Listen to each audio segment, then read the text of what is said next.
If you're a custodial supervisor at a local high school, you know that cleanliness is key, and that the best place to get cleaning supplies is from Grainger. Grainger helps you stay fully stocked on the products you trust, from paper towels and disinfectants to floor scrubbers. Plus, you can rely on Grainger for easy reordering, so you never run out of what you need. Call 1-800-GRAINGER, click Grainger.com, or just stop by. Grainger, for the ones who get it done.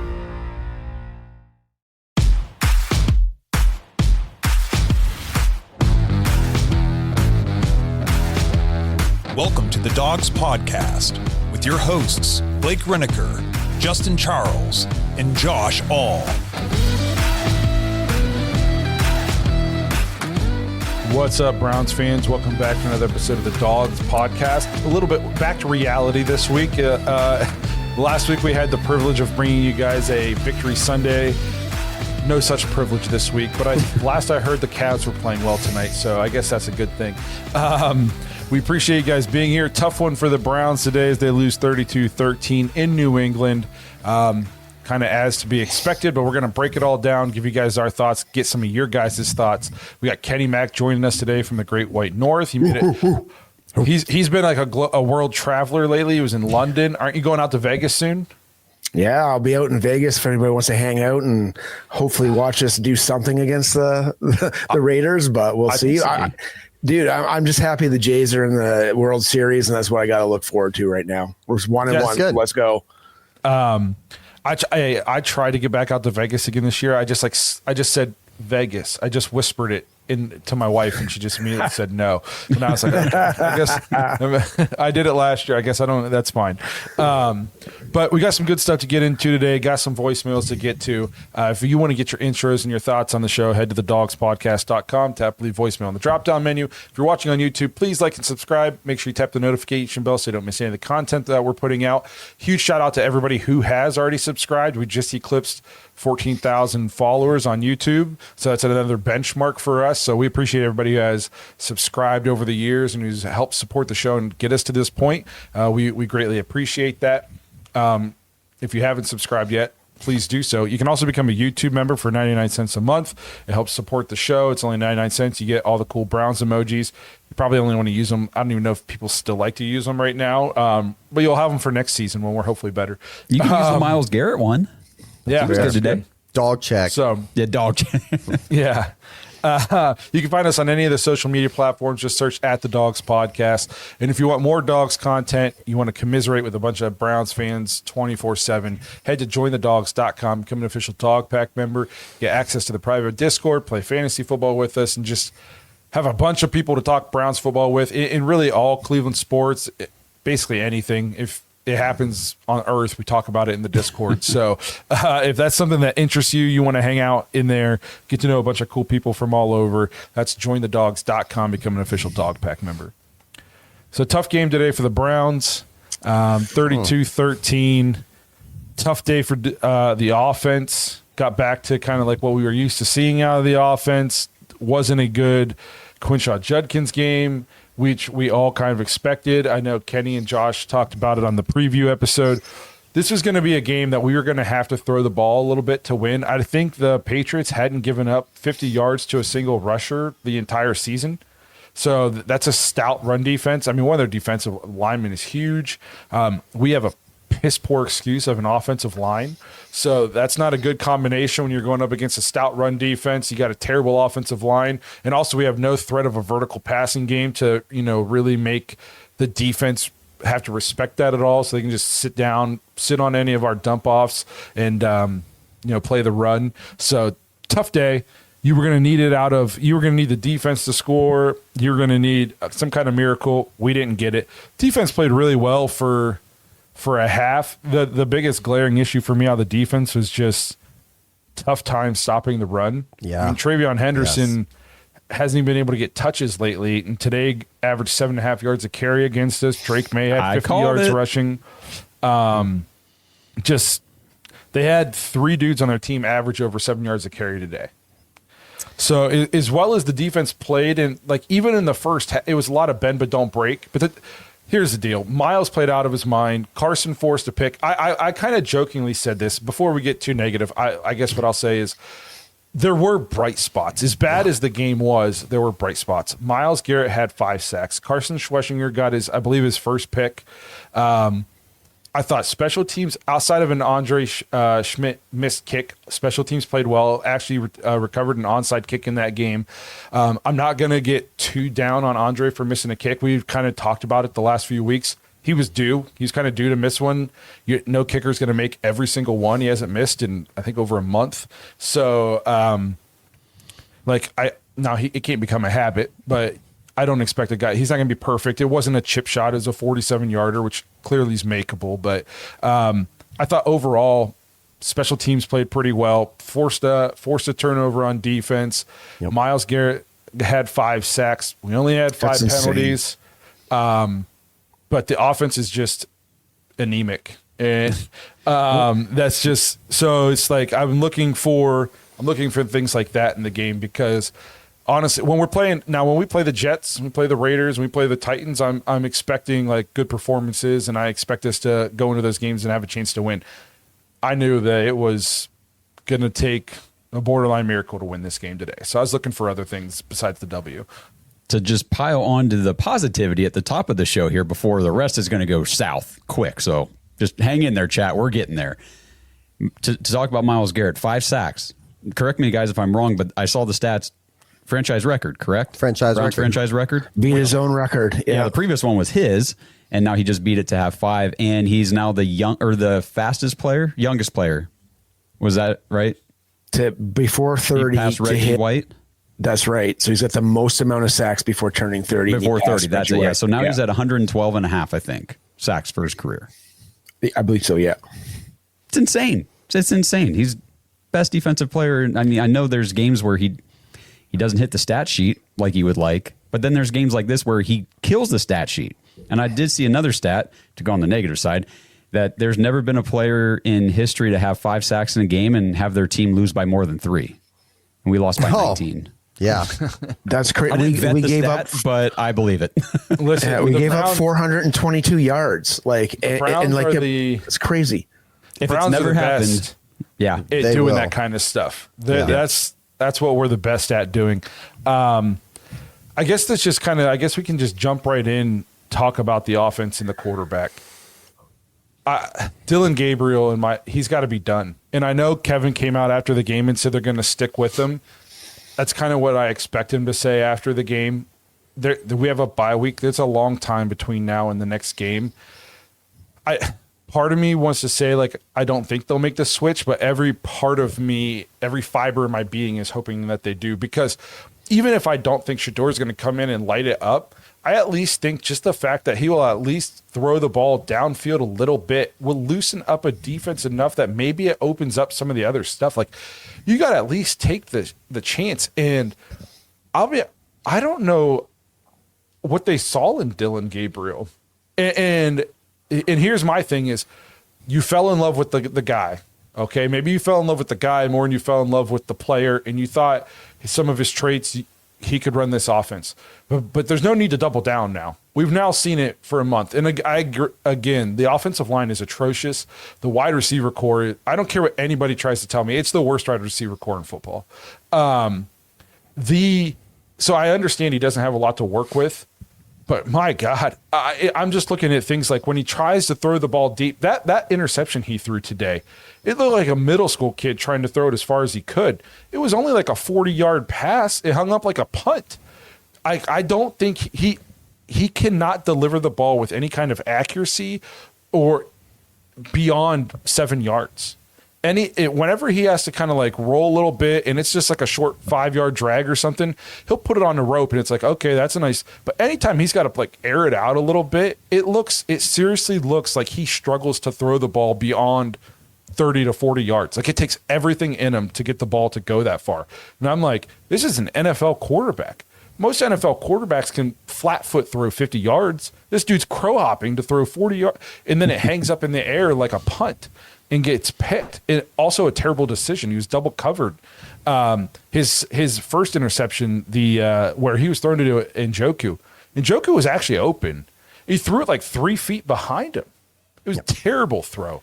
And everything you heard about him from like the Browns about being a supercomputer and just being crazy accurate, and we haven't seen literally any of it on the field. No.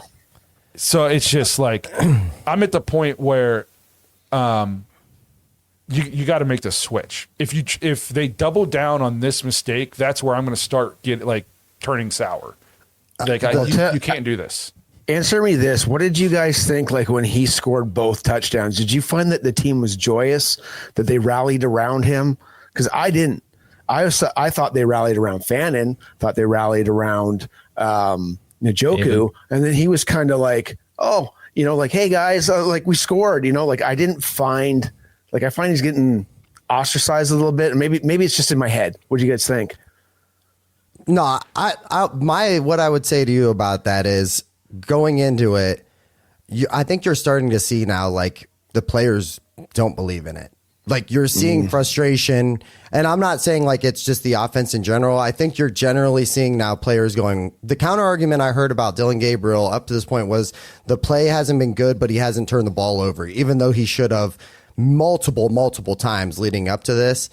There was 3 costly, basically turnovers today. You had the 2 interceptions, and then the safety was just such a, I don't even know what to say about it. If you watching it live, I just went, I don't know what we're doing there. Like Blake has talked about it, and I'll let him, say what he wants on it. But it was just such a costly, bad move. It cost you 2 points. They get the ball, and you can turn the ball over here and there.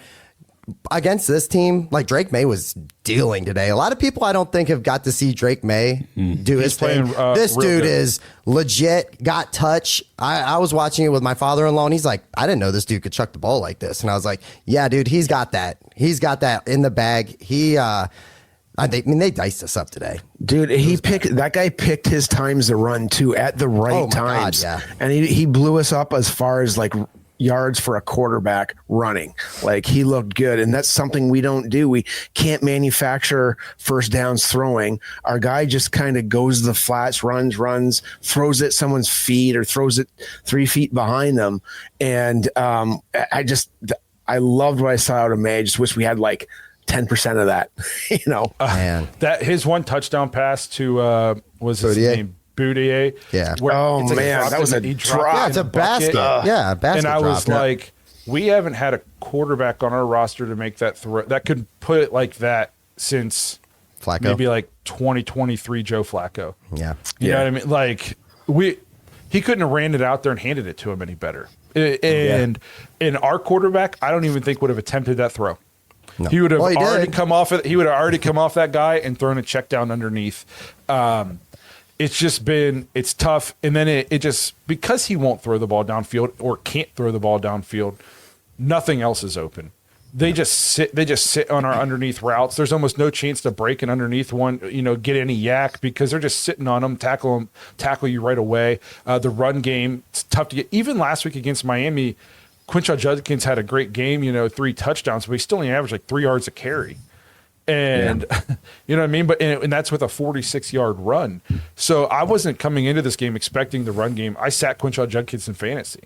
Like a week after having 3 touchdowns, I was like, get to the bench. You're not going to I wish I had that choice this week. I wish Stefanski would have did that with Dillon, man. Just like what's his face said, get to the bench, man. I didn't even care that he didn't do it this week because Shedeur wasn't active, and I don't really give a shit to watch Bailey Zappi play. And the game was lost anyways. If Shedeur would have been healthy and been the 2, I would have been like pounding the table at halftime. Please get this guy in.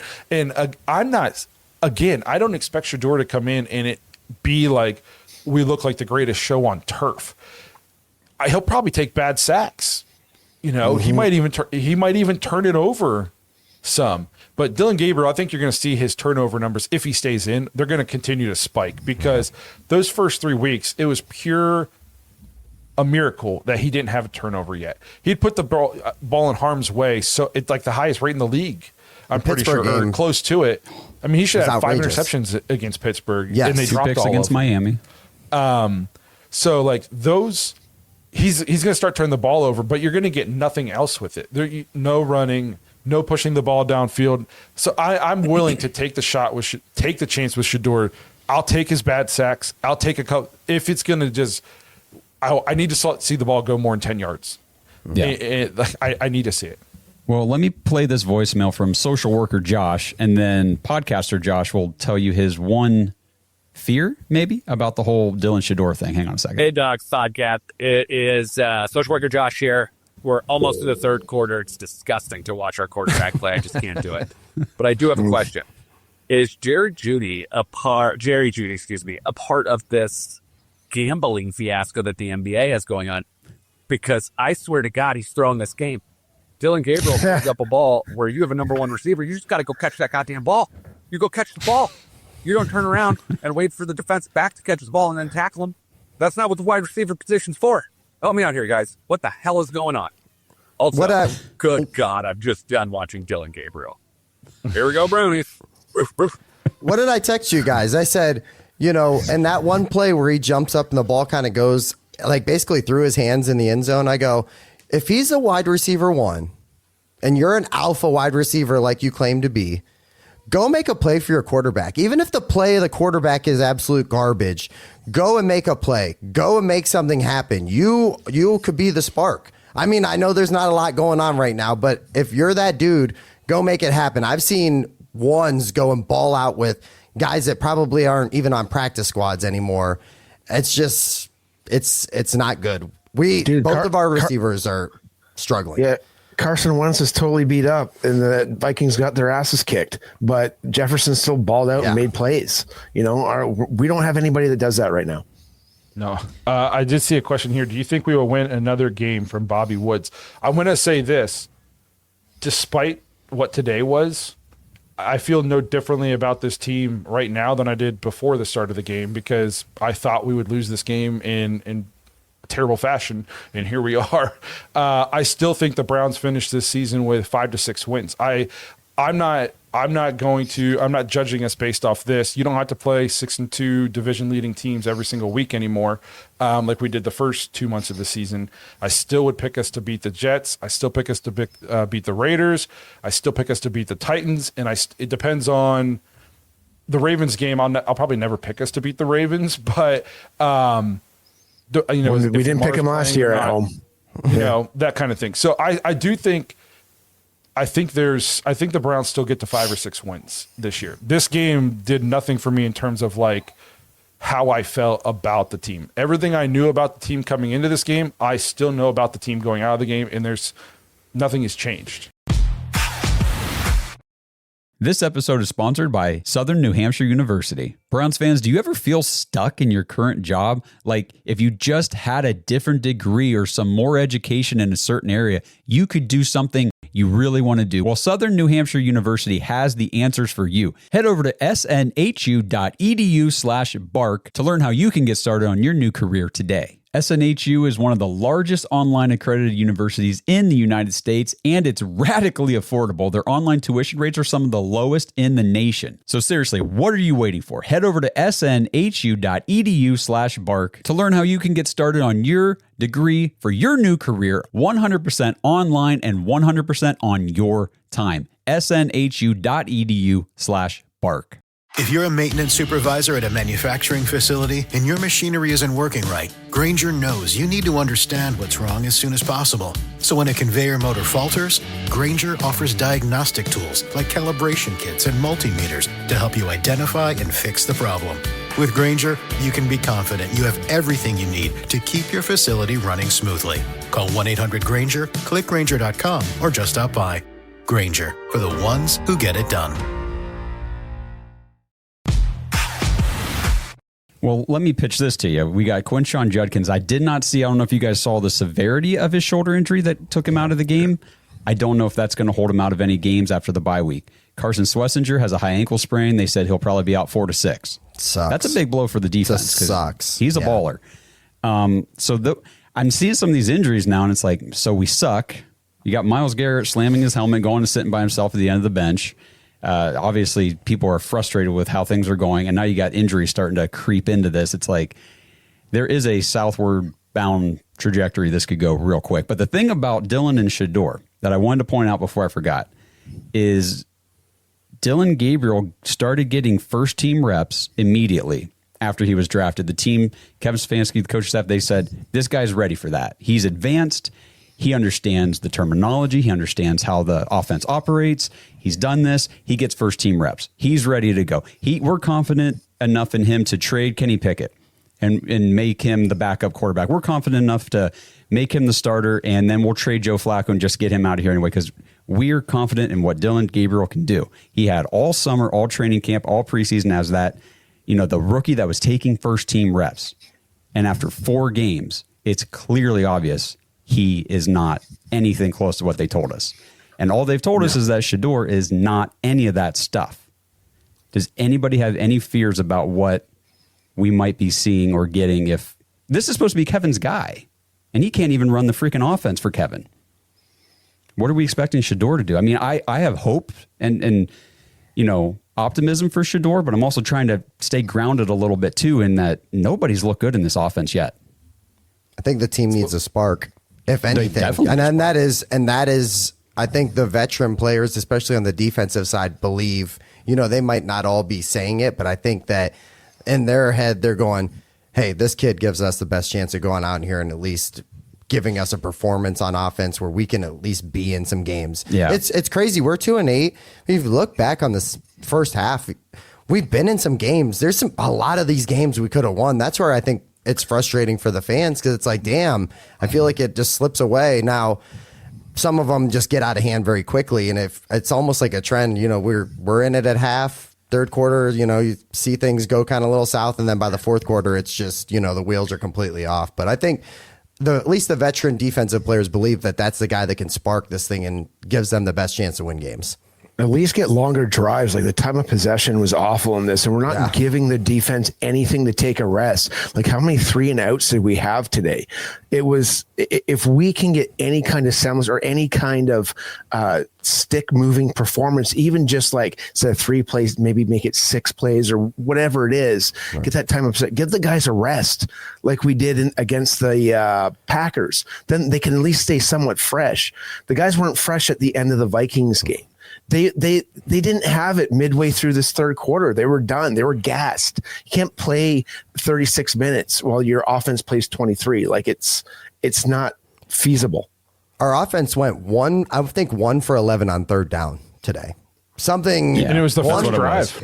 Yeah, exactly. Yeah. It was the first unbelievable. Drive. That's so awful. And speaking of the first drive, like I told you guys before the show, I had family stuff today, didn't get to watch the whole game, but I did watch almost the first quarter. I saw that first drive and we went down. I was like, man, we look pretty sharp on that first drive. We scored 7. And then I sat back and I said to myself, I'm going to be checking the score on my phone. And I bet you we don't put up another point till the midway through the third to the fourth quarter. We were 2 for 11 on third down efficiency and 1 for 3 on fourth down efficiency. Woof. Yeah. So I guess what I'm kind of getting at too with the Shedeur thing is, I really don't know if they'll make the switch because they've spent so much time telling us Gabriel's the guy and Shedeur is not ready. We've heard that from the beginning. He's not ready. He's not ready. He's learning. He's coming along. Not ready. Not ready. Not ready. Are they really going to make him does it scare ready? You that if he's not ready, how bad is he if this is what they're willing to play? That's what I'm saying. Like they told us that he's not ready. He still has a lot to learn. Gabriel is ready. And if Gabriel looks this bad in this offense,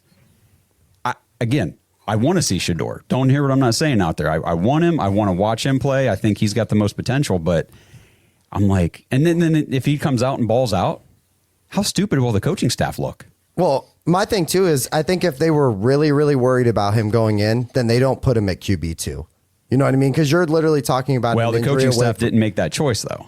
Well, hey, it would have happened that way. I mean, hey. I mean, they still could have elevated Bailey Zappi and made him the 2. Yeah, they could have, but that would have been ridiculous. I would say you're teetering on a line with your locker room. You know what I mean? Like your defensive players are visibly frustrated. I think if you continue to play Dillon Gabriel, that's where you're going to risk losing the locker room. I agree completely. like I've been a guy who's been like in support of keeping the regime, but if you lose the locker room because of a decision like that, you don't get the locker room back. And once you lose it, it's gone, and then you have to be gone. That's where I'll start to change my tune. You can't continue to put this guy out there and be clearly a big part of the problem. Like if Dillon Gabriel is good, we would be able to watch this and go, the receivers are terrible. The offensive line is awful. Like, but we might have something in Dillon Gabriel. Like he's made a couple throws, he's made a couple runs.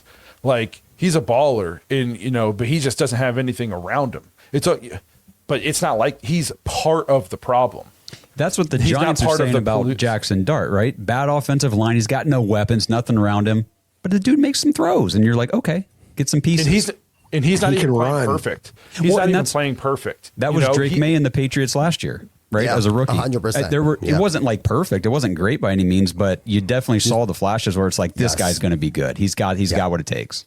That's my biggest issue with just continuing to just shove Dillon Gabriel out there. It's not the fact that he's not playing great. It's the fact that he's just like not even showing anything. Like we mentioned, Jackson Dart was only like 15 of 30 the other day, but he ran for a touchdown, made a couple big throws, and he threw a pick that let Denver get back in the game. But you saw the things in that game that made you go, okay, he's a young rookie. He doesn't have much around him right now.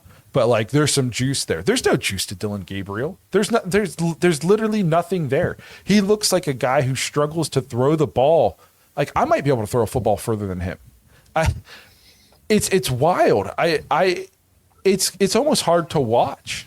Oh no, it is hard to watch, bro. It's not almost. What do you mean almost? It is hard to watch, bro.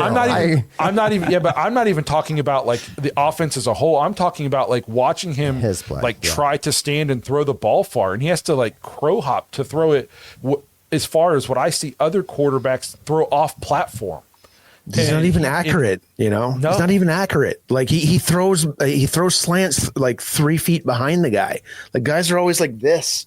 Trying to grab something. Like it's super frustrating. Like I hold my breath like he's Deshaun Kaiser every time. I'm like, when he throws the ball, and like I don't know how he completes it half the time. And his throws to the flats are bad. And I got onto this with you guys just before we started. We are the worst screen team ever. And the New England Patriots are like one of the best stunt twist teams out there.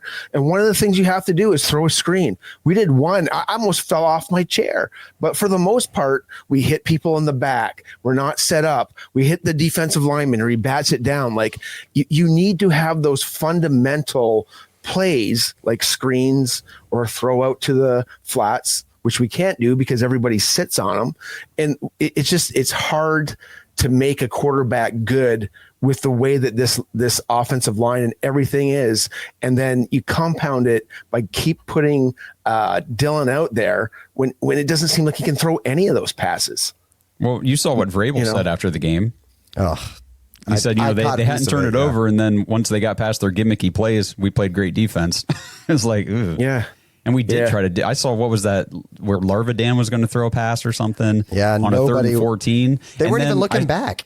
I saw somebody make a comment on Twitter. I thought, well, that's kind of a fair point. They said they'd rather have Larvadan try to make the 3rd and 14 throw than Dillon Gabriel. And after watching him throw some deep passes later in the game, kind of makes sense. So many people in the Discord were so mad that we tried the trick play, and I was like, guys, why not? It's 3rd and 16, 3rd and 14. If you're ever going to try it, you don't have many.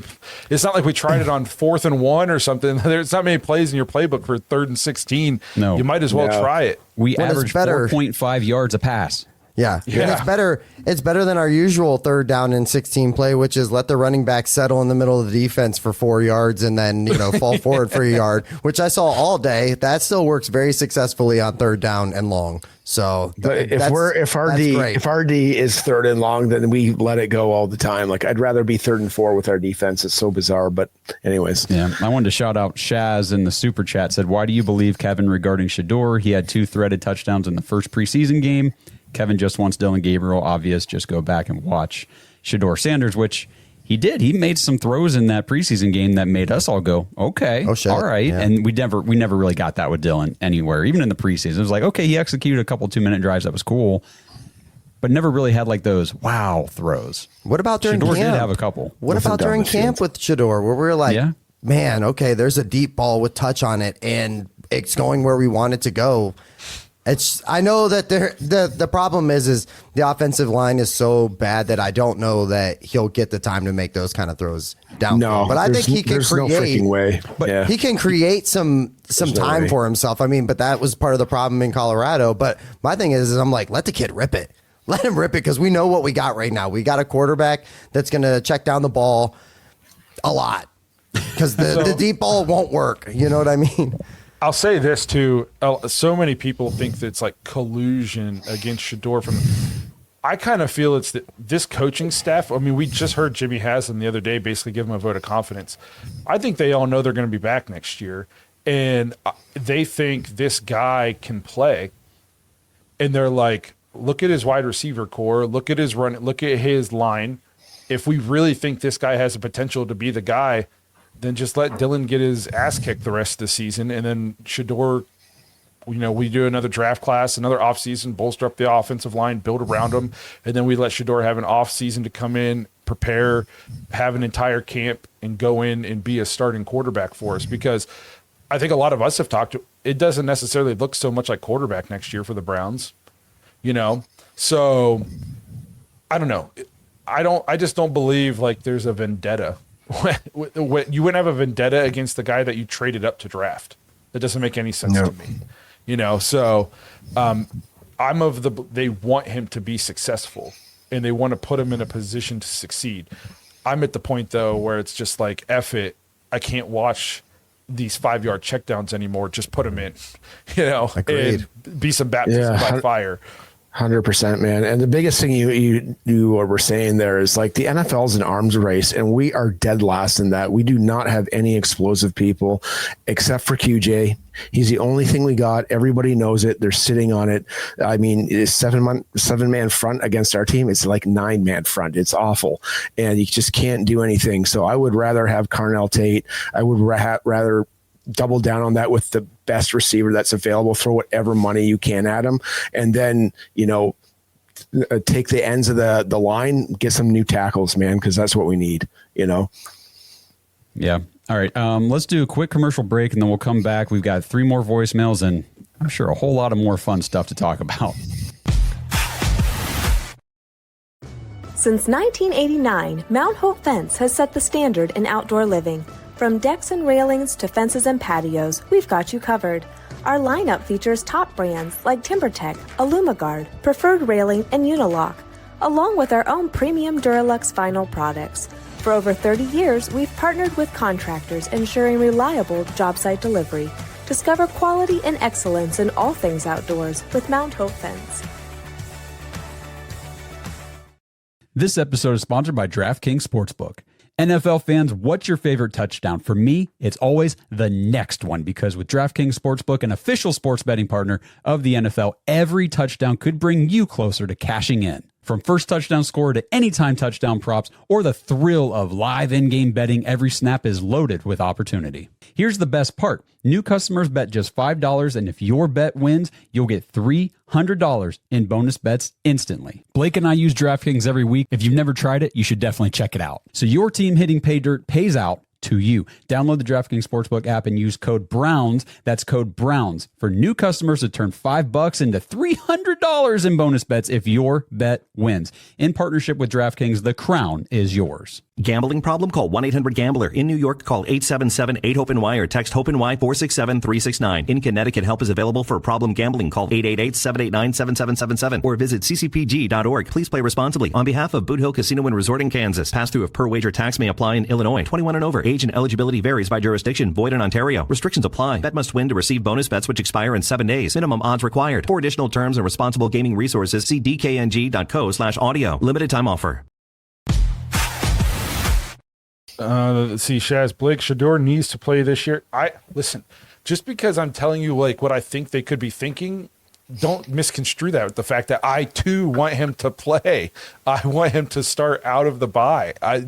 Just because I'm giving you like what I could see different perspectives, that doesn't change the fact that I want him to play. I don't know if there is another person on this show who wanted the Browns to draft him more than me. I wanted them to pick him at 2. I've wanted him since like week 5 of his senior year of college. I was the Shador guy of this show. So don't misconstrue the fact that I can, try to put myself in their shoes and give some perspective with the fact that I want them to play Shador. I think he gives us the best chance to win. Like, please stop. I'm at the point where I'm ready for Bailey Zappi. Even, you know what I mean? No doubt. Like, I remember that week 18 game where it was rough, and I'm like, yep, okay, let's go there. Well, I was going to say, speaking of starting Shador, I'll do a voicemail from Derek here. What's going on, guys? Derek Frisbee. The game's not even over. I decided to step away just because I'm in disbelief. Myles Garrett has 5 sacks today so far, and the game's not even over. Guys, I'm in absolute disbelief here. I mean, this defense, right now, the Patriots scored over 30 points. But guys, I don't know how anybody can watch this team and blame the defense at all. Like, were they perfect today or so far? No. But like, this offense is terrible. And guys, I hate to be the one to say it because I know. Cleveland media, it's all we're hearing. But guys, we have a bye week next week. And Kevin Stefanski, I'm not saying like, do anything with him necessarily. That's not what I'm saying here. But I got to be thinking Jimmy's got to be getting impatient here. And, I would not be surprised if there's a conversation with Big Kev about starting Shador after the bye week. It just seems, I don't know, guys. I can't believe it. And by the way, Isaiah Bond, everybody's going to give him crap today. And was he perfect? No. But he was wide ass open sometimes. Guys, this just fucking sucks. It's fair. Sure does. Sure does, yeah. I haven't heard from DF in a while. And then Andrew Jackson said his mom's in the background making his pizza rolls, which is super funny. See, this is why you got to join the dog pack. These guys are hilarious. I love you guys. That was awesome.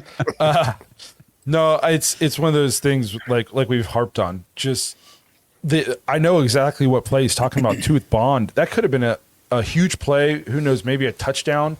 And he's so late seeing such an inaccurate bad throw, and Isaiah Bond ends up having to jump up at the sideline way late. Corner has plenty of time to recover and ends up pushing him out of bounds. No completion. And if it was just like the play last week where the two defensive players ran into each other and Dillon just straight throws it to Jerry Jeudy instead of hitting a wide open Jerome Ford on the wheel route. And if you watch some of these film breakdowns, they're talking like, even if he was looking at Jeudy, once you saw like this guy trying to fight through that garbage, your immediate first read, you should have been to go to the wheel route. And it's like, that's where I'm not buying any of this processing supercomputer bullshit that they try to feed us about Dillon Gabriel, because you watch two guys run into each other and fall down on the field, and he throws it to our guy laying on the ground instead of the guy literally wide open standing in the end zone behind him. Yep. And that's why I also like this is where I will sour on the coach, because he drew up a play that was wide open. And our guy doesn't execute, but he's the guy putting that player in right now and not making the change. And that's where I will start to get mad and start to change my tune, because it's not necessarily the offensive scheme that I think is the problem. It's the fact that he's refusing to put a quarterback in that'll execute it. There's plays to be had. It's not the best offense in the entire world. There's things that can be done to it to spruce it up. I've also talked about that for the last couple of years. But the fact of the matter is there's plays to be made out there. And he's putting a quarterback out there that just literally cannot make any of the plays that are out there to be had.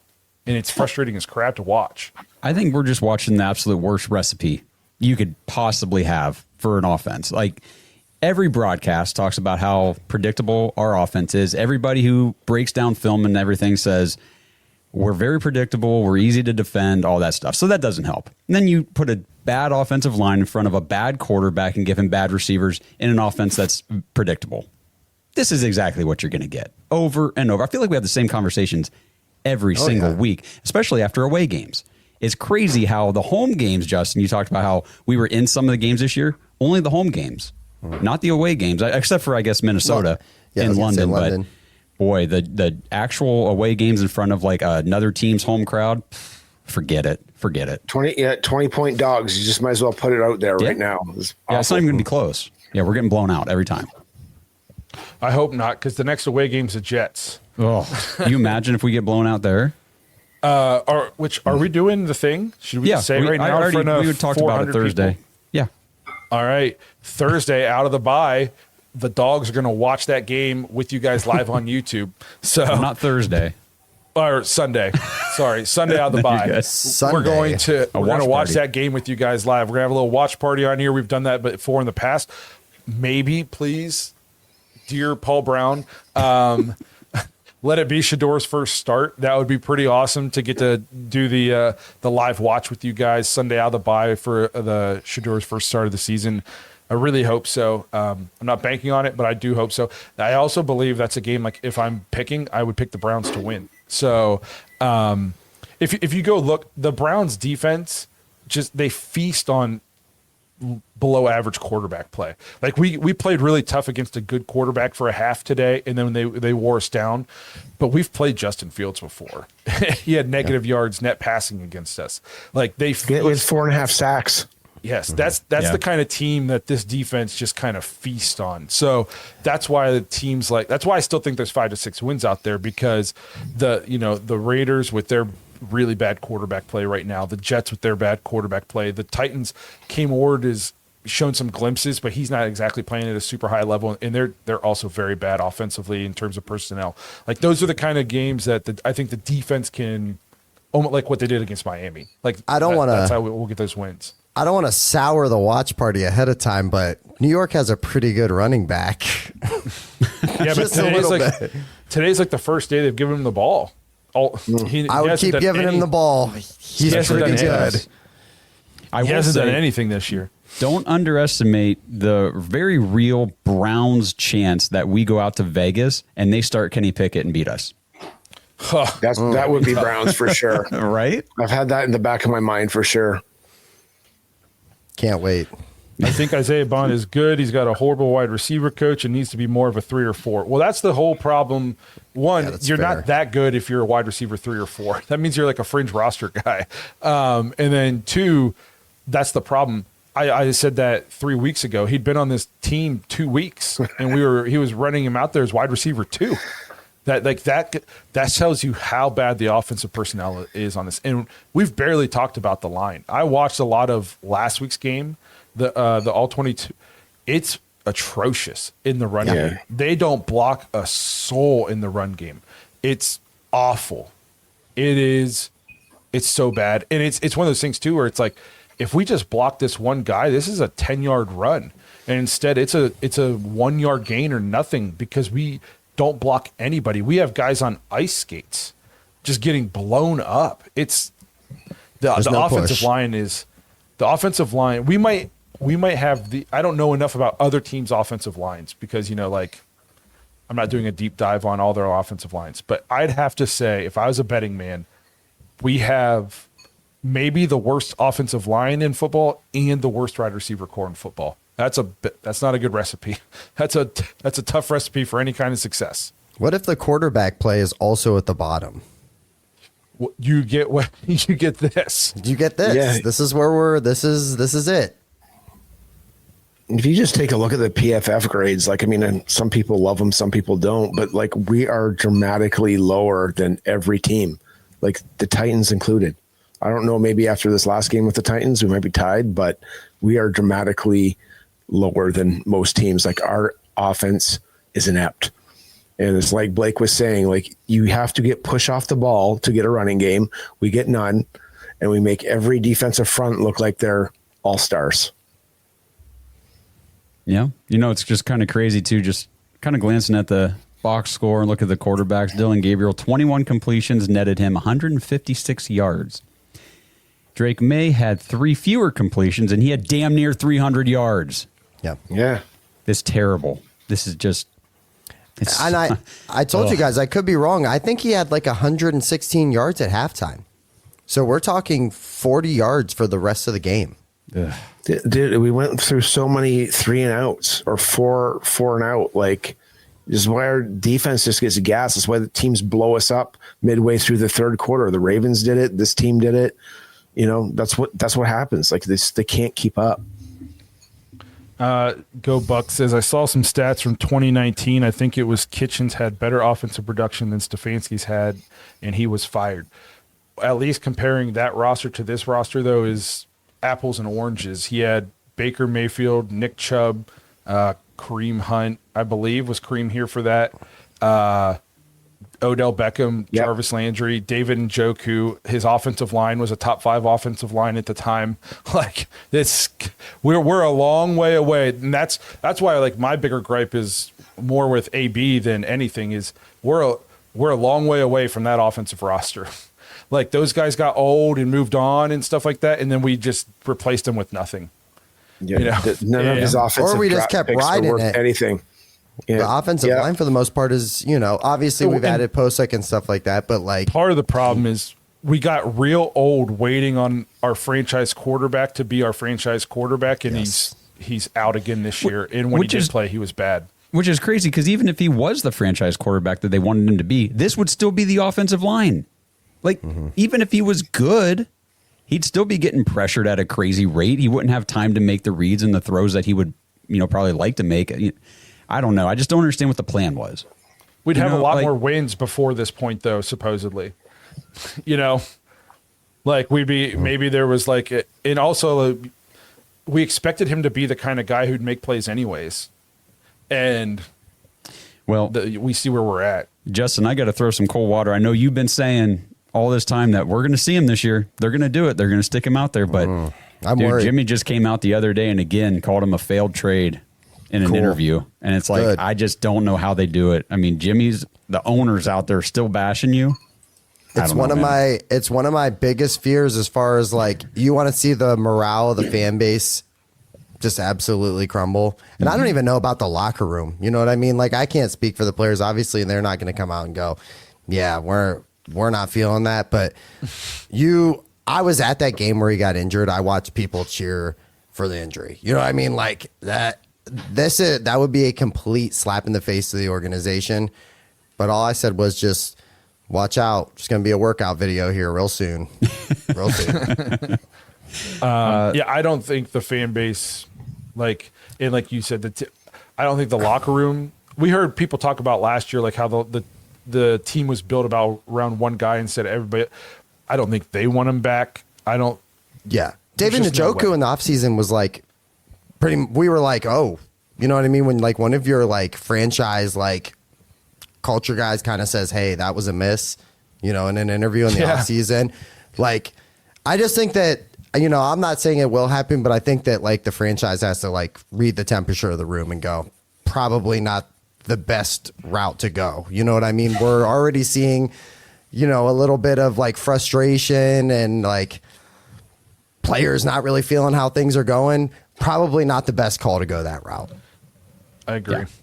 Let's do Brad's voicemail real quick. All the leaves are brown and the skies are gray.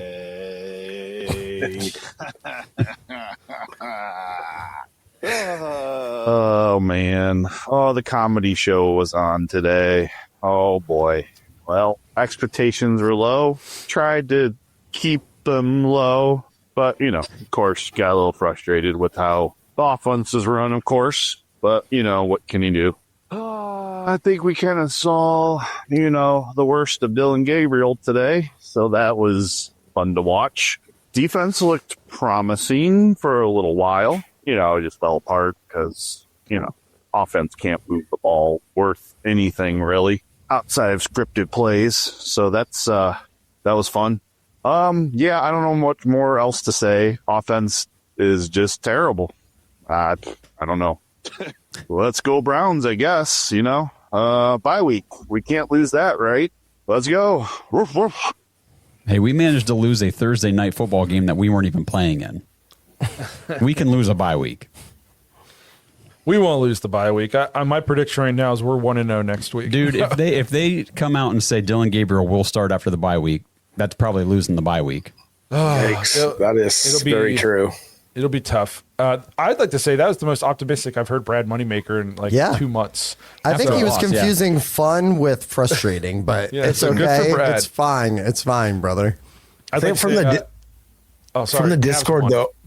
Oh, there we go. That's something good, right? So, but I think from the Discord, I think we laid it down pretty good. If you're expecting a win, based on the history, based on the stats, based on everything, like, I don't know, man. This episode is sponsored by ISSA. Browns fans, if you're into health and fitness, have you ever wondered how you could maybe turn those hobbies and your passion into an actual career? If that sounds interesting to you, then ISSA has the opportunity you've been looking for. ISSA is the International Sports Science Association, and they can help you become a certified personal trainer in as little as 3 months. And right now you can get $100 off your certification when you sign up through our link, joinissa.com/dogs, DAWGS. Now, certifications are 100% online, self-study, and self-paced. You can study anywhere from your phone, tablet, or computer. And the final exam is open note, open book, aka piece of cake. Except you fitness nuts probably don't eat a ton of cake, so let's just call it a piece of delicious protein bar. And ISSA has the #1 job guarantee in the industry. If you get certified and sign up to be a certified trainer with ISSA, you have a job guarantee or your money back. ISSA has over 10,000 gym partners that have over 73,000 open jobs for trainers right now. And you don't need a 4-year degree or a 2-year degree. You just need your certification to qualify for these jobs. So what are you waiting for? With certification this simple, there's no excuse not to pursue your passion and become a certified personal trainer today. Get $100 off your certification at joinissa.com/dogs. You've wanted to make a change long enough. Now it's time to do something about it. That's joinissa.com/dogs for $100 off your personal trainer certification. I said last week on our on this episode last week, I said I thought the Browns would win, including the Miami game, 4 of their next 5. That was my hot take I was putting on the ether. And I said, obviously the Miami game we won. I said we'd lose the Patriots, and then I predicted a 3-game win streak out of the bye. The Raven, if Lamar's back, maybe we're 2-1 after the bye. Okay, maybe, but I'm leaving it out there. I do think, again, I don't think we're going to see anything that resembles like playoff caliber football. But I think we saw against what real bad teams are in the NFL, like the Miami Dolphins. We can go out there and lay a smackdown on somebody. Like, as long as our guys are still bought in, which is why I think it's such a risk to keep putting Dillon Gabriel out there. Because as of now, guys are still playing hard. We're still competing. We're still fighting. If Andre makes a field goal, we have a lead at the half today. And it's like we're still fighting. But if you continue to put this guy out there when everybody in the locker room knows he can't play in the league, you're gonna start to lose the locker room. Now all of a sudden the games I think are winnable on the schedule become games you probably lose. And that's where you get coaches fired, because the team gave up. What's saving him right now is the fact that everybody knows he doesn't have much talent on one side of the ball, and guys are still rallying and still fighting and still competing and still trying to win football games. As soon as that stops, your job security pretty much goes out the window. Yeah, it was literally like the worst way to go out before the bye week. And I think, Blake, you said it. We knew we weren't going to come out ahead in this game. Like, things happen in the league, right? And maybe we could have won, but for the most part, you just wanted to see something buttoned up. You want to see some semblance of a run game or a pass game. We knew we weren't really going to run, but maybe we could pop one off. And you just want to see the defense ended on a good note, right? That none of it happened. And we were saying before this, now we got to hear about Dillon and fire the coach. And it's going to be 2 weeks of this crap, right? It's just a terrible way to get in to the bye week, and it's just a bad demeanor overall for the fans, for the players, for the coaches. So go ahead, Justin. Well, the only thing, and we've kind of talked about it too, another bad part of this is, the bright spots that we've had this year is Carson Schlesinger and Quinshon Judkins, and both could be out for, obviously they're saying Carson's out 4 to 6 weeks. That's a huge blow. Massive and Campbell blow for the defense. Campbell got a concussion. Oh, that's right. Yeah. At least we have the bye. Campbell will hopefully be back. He might be able to come back, yeah. But Judkins, you see shoulder. I mean, Bucky Irving has been out a month now with a shoulder injury. Yeah. But they should have put him on IR. They didn't. I don't know what they didn't. I thought they did not. No, he's just been an out every out. Yeah. But that's, 4 weeks without Judkins and an already struggling offense, man, that could be. So if Judkins is out for any length of time, then all of a sudden, so who's your starter? Are they going to go to Dillon, or are they going to make Ford the starter? And then are you running Ford Sampson, and then are you activating Rocket Sanders? You have to. Man, are we listening to ourselves right now? Yep. listen to how bad it is on that side of the ball. That's what I'm saying. We're talking Jerome Ford being your lead back with Dillon Gabriel handing off to him behind an offensive line that is decrepit, throwing to wide receivers that can't catch and don't know, have been on the team for a month. It's just, God, it is not good on that side of the ball. Still have Fannin. I am not optimistic about AB and this front office running this rebuild, but I was going to ask you guys, 2 weeks from today will be the next game. And the trade deadline will have passed because I think it's Tuesday? Yeah, November 4th. November 4th. Yeah, before. Yeah, so is David Teller, are these guys, Shelby Harris, are these guys playing for the Browns against the Jets, or are they gone? I think I heard Mary Kay said we're probably going to be buyers, not sellers. Yeah, that was before today. Yeah. Well, today didn't change anything. Maybe. Today didn't change anything. We lost a game everybody thought we were going to lose. Everybody predicted us to get murdered. It didn't change anything. The goal this year, I just don't know what they're buying.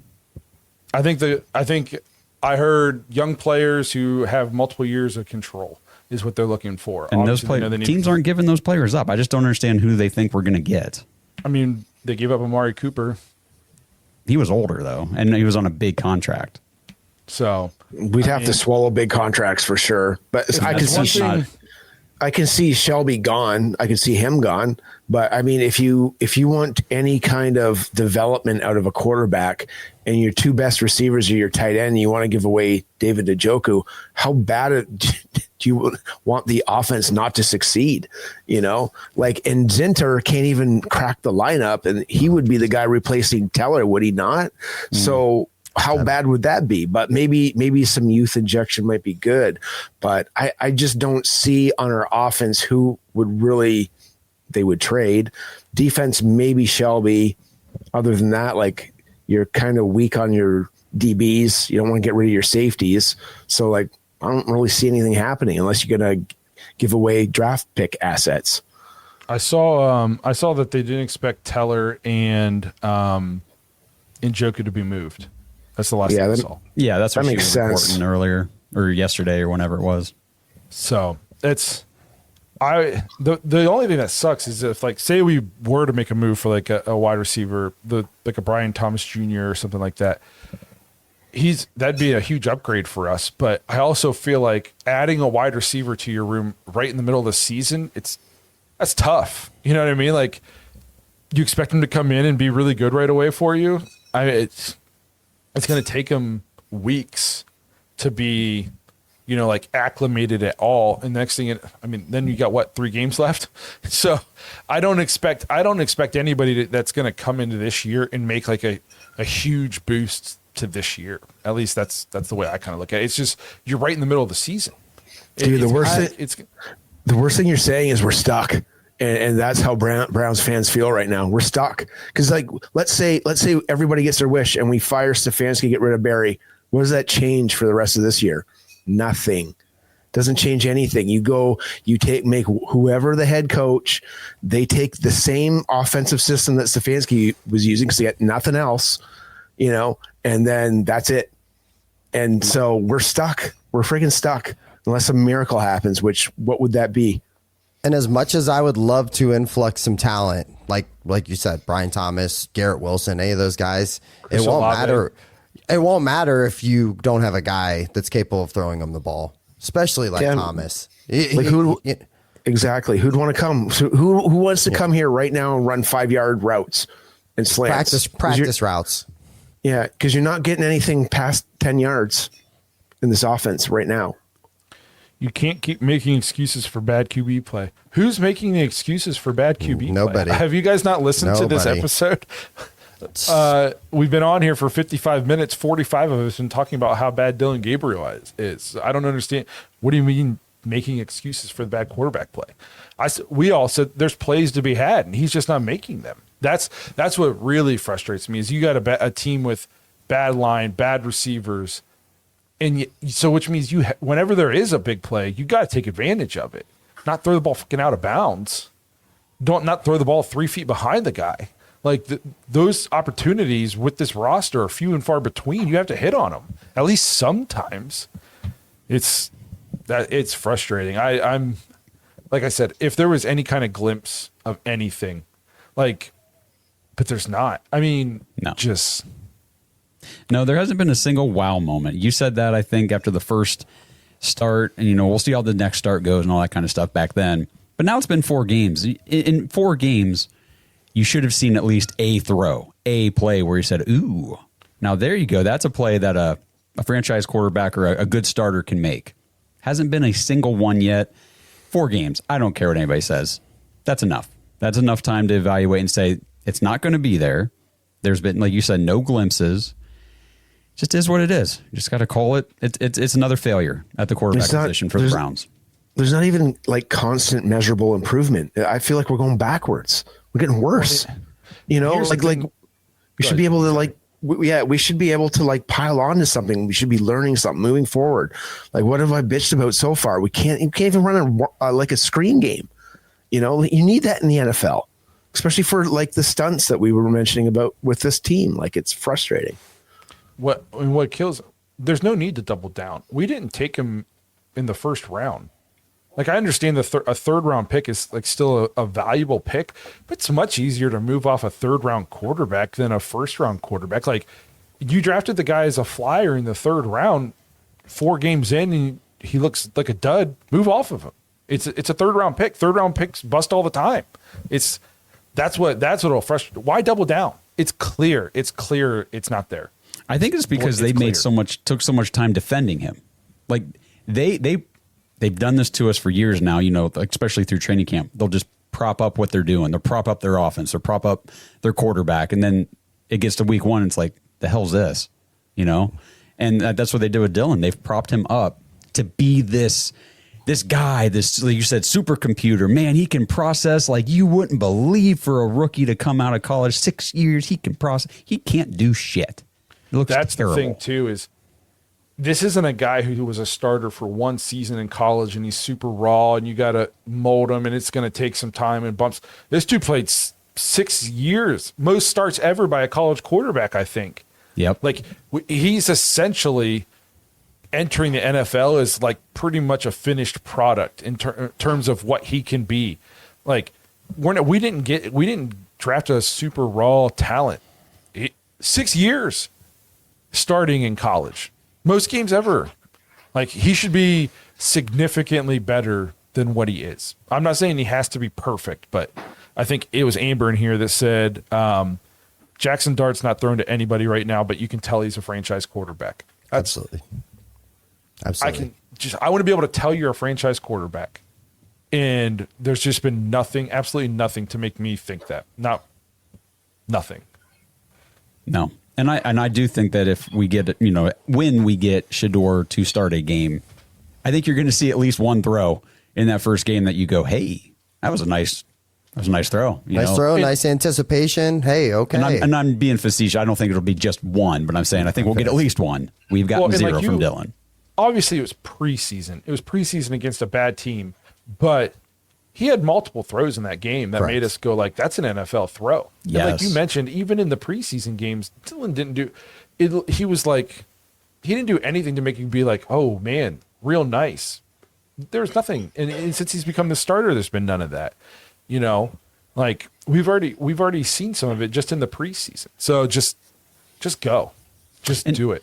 Even in that Panthers game, I know now we're going clear back to preseason, but Shedeur had a couple of throws where he missed receivers that that they were nice. Like it was a nice anticipatory throw and it was a good play. He just threw it a little too high or something. It's like, man, with more reps, that's a great play. It just didn't connect in that game, but the throw was still nice, even if it didn't work. Does that make sense? Like, yeah, absolutely. Yes. The execution of the play, I know it didn't work, but it was like, okay, we'll get that. He read a guy. I remember him reading a guy wide open. It was high flats, and he just overthrew him. He stepped up into it and flew it over his head. But like you said, more reps, the better. All right. Do we have one more voicemail to get to or something? Yeah, we'll play Devontae's real quick. Hey guys, this is Devontae, and just watched the 4th and 15 play, and he still only threw it 8 yards. I really want to know why they chose him over Jackson Dart. Like, with Jackson Dart on the table, and then Jacksonville made such a big trade offer that they were okay with that. And granted, I'm not hating the trade. I think the trade worked out, really. Boy, this offense is hard to watch. It puts your door in. It's a bye week. Let him get the Jets. Let him, just let him play. Dillon Gabriel has shown he's average. No, below average, honestly, at best. Kevin has shown continuously that he can't call past the 15 scripted plays. Honestly, I think it's time to blow it up. Honestly, I think it's time to blow it up. There's no point in having Myles, Denzel, Chief. Just blow it up. Start over, man. A good try, but, well, go Browns. Oof. Some of those contracts you just can't blow up, unfortunately. No, I'm not willing. I don't want to blow anything up unless they shovel Shador down our throats, locker room gets lost, and you mean Dillon? Dillon, and we get blown out by the Jets, we get blown out by the Raiders, we get blown out by the Titans because we've clearly. Then all the people on here will be like, he was. I'm saying it now. If that becomes the case, that's where you'll hear me change my tune. Right now, there's still things I can look at. We're still playing hard. To me, maybe this is the hot take, but I watched this game today, and I didn't think, like, we didn't look like a poorly coached team to me. We looked like an outmatched team. We played them as tough as we could for a half, and then they just overwhelmed us. They were just better than us. That's the way I look at it. And until we just give up, I'm not like in blow it up mode. We are definitely lacking talent. To mention Myles, though, him sitting at the end of the bench, you think he's still yelling at the coach right now? Or do you think he's just still hot and sitting by himself in that stadium? Because he was hot, man. When he threw his helmet down, I think that's still stuck in the earth, man. That was crazy. But I've been like that. I've been on a team and we weren't winning, and I've lost it like that where I didn't need to be talked to.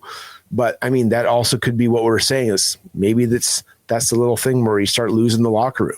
What do you guys think? They asked him was he about mad it after because the game. was he mad because they didn't put him back in the game, or was he mad because they were losing? I didn't watch any post game press conferences. He wanted to go back in because their starters were still in, and he was pissed that we're losing because they asked him about whatever dealing with losing like this, and he said it doesn't get any easier each week you ask me. Yeah, I know we talked about it. I like that he's intense. He's still checked in. He still gives a shit. The second that you see him just not care and just the effort's gone, the emotion's gone, then you start worrying because that's your franchise player on that side of the ball. It's like when you your dad or your somebody's beating your ass and they're like, I'm only doing this because I care. I care about your future. Yes. But you know what I mean? Like, he's still bought in. He wants to win. He says that every week. You know what I mean? It's probably super annoying for him to go to these press conferences because he knows the questions that they're going to ask. How you feel about the offense? You think it's getting any better, Myles? Is it any easier that you get stuck on the field for the whole damn game? No, it probably doesn't. And it gets annoying, but the dude's still bought in. You see it. I said last week, I went up to the game and he was doing his little pregame, hype speech. And I was like, whoa. I was like, that's the most locked in I've ever seen Myles Garrett. Like, pregame, like the dude was fired up. He was intense. I'm like, okay. And I mean, he's had, you literally go, okay, the dude's playing out of his mind right now for the last 2 games for the most part. And he cares. He doesn't want to lose. The second you see him checked out, then you start worrying. You see the players check out, the locker room check out, then you can worry. I appreciate his fire and his intensity. The cynic in me wants to say, bro, you signed up for this. Yeah. Like you could just be sitting out right now, but they threw a bag at you and you took it. So there's part of me is I totally get that. And I see people say that, and I don't disagree at all. Like you came out and called out the team and said, this team sucks. They're going nowhere. I want out of here. They put the dollar amount in front of you and you said, never mind, sign the dotted line. But he's still not accepting it. Like, okay, I took the money, so I'm okay with sucking. Like, I'm still not okay with the way the team is going in the direction. And that part of it, I do. I understand him, and I appreciate that too. And like, I like that he still bought in. Like you said, Justin, if he's not bought in, then that means the locker room's starting to go. Real screwed. Yeah, you're screwed.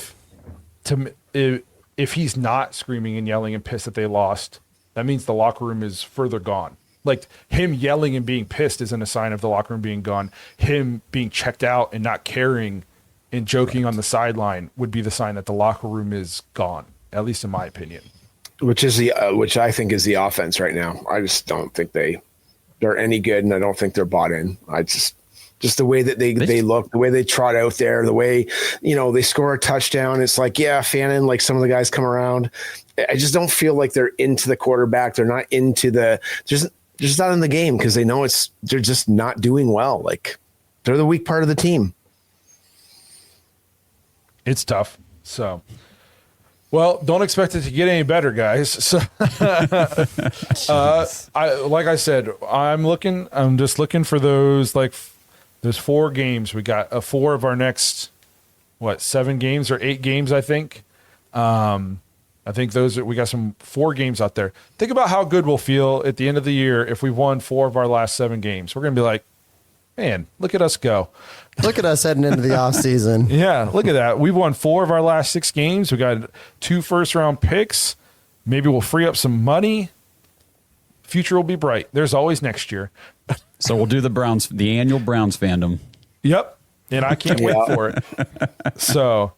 But we appreciate you guys being here, hanging out with us. I think at one point we had over 500 people watching, which is definitely, I think, a record for us for this show. So hot damn. Appreciate it. Yeah. Appreciate everybody. They must have heard Kenny was going to be on tonight. Everybody still came out. But we appreciate you guys hanging out with us. The chat was awesome. You guys give us a ton of stuff to talk through and help keep the lives going and the energy up. So we appreciate that. Again, tough one for the Browns. Probably some more tough ones on the road. But I do think it gets a little bit easier, guys. I think there's going to be at least some watchable games in our near future, which will be Sunday, Jets game. Hopefully come watch it with us. We're going to be on there. We usually watch the game, maybe eat some grub with you guys, just kind of kick it for a couple hours, watch the game. We'll be on a little bit before the game goes. We'll stay after a little bit, recap the game a little bit with you guys. It's going to be a good time. So make sure you guys are there for the Jets game, 1 o'clock on Sunday after the bye week. Watch that game with us. We appreciate you guys being here, and we'll see you guys sometime later this week. Go Browns. Ho, ho, ho, ho, ho, ho. Thanks for listening to another episode of the Dogs Podcast. Make sure you subscribe on YouTube and follow us on Twitter at The Dogs Podcast. Get your thoughts on the show at thedogspodcast.com.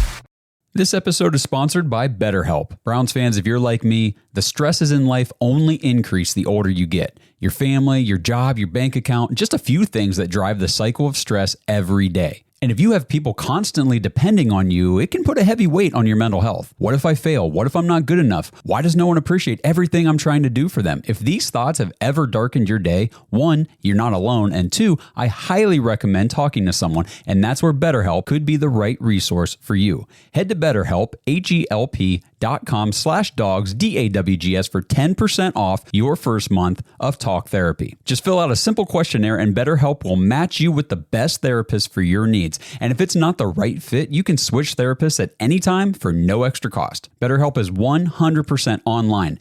You can talk with your therapist on the phone, via FaceChat, or even through text message. Your therapist will listen, ask questions, and help you see things from new perspectives. So what are you waiting for? Take the first step to making positive improvements in your life. Head to BetterHelp betterhelp.com/dogs now for 10% off your first month. That's BetterHelp, HELP.com/dogs for 10% off your first month. If you're a maintenance supervisor at a manufacturing facility and your machinery isn't working right, Grainger knows you need to understand what's wrong as soon as possible. So when a conveyor motor falters, Grainger offers diagnostic tools like calibration kits and multimeters to help you identify and fix the problem. With Grainger, you can be confident you have everything you need to keep your facility running smoothly. Call 1-800-GRAINGER, click Grainger.com, or just stop by. Grainger, for the ones who get it done.